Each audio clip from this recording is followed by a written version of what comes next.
Pakistan super লিগে প্রথম ম্যাচেই নেমেই আলো ছড়ালেন রিশাদ হোসেন।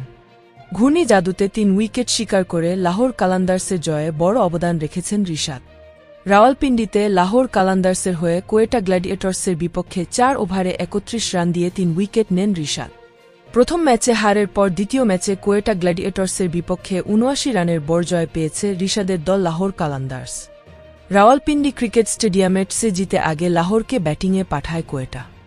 আগে ব্যাটিংয়ে নেমে নির্ধারিত ২০ ওভারের খেলা শেষে ৬ উইকেট হারিয়ে ২১৯ রান তোলে লাহোর। ৩৯ বলে ৬৭ রান করেন ফখর জামান। এছাড়া ১৯ বলে ৫০ রানের বিস্ফোরক ইনিংস খেলে অপরাজিত ছিলেন Sam billings.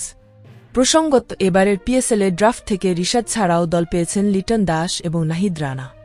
Tiger opener Liton খেলবেন করাচি কিংস দলে, আর স্পিড স্টার নাহিদ রানাকে দলে ভিড়িয়েছে বাবর আজমের দল পেশোয়ার জালমি। পুরো সময়ের জন্যই রিশাদ লিটনকে এনওসি বা ছাড়পত্র দিয়েছে বিসিবি। ফলে দুজনেই থাকছেন না জিম্বাবুয়ের বিপক্ষে আসন্ন টেস্ট সিরিজে। অন্যদিকে একটি টেস্ট খেলে তারপর পিএসএলে যাবেন নাহিদ রানা, তাই পুরো সময়ের জন্য তিনি এনওসি পাচ্ছেন না। আসরে নিজেদের প্রথম ৫ ম্যাচ মিস করতে পারেন পেশোয়ার জালমির হয়ে খেলতে যাওয়া এই পেসার। প্রিয় দর্শক, ভিডিওটি ভালো লাগলে লাইক, শেয়ার ও চ্যানেলটি সাবস্ক্রাইব করুন। ধন্যবাদ।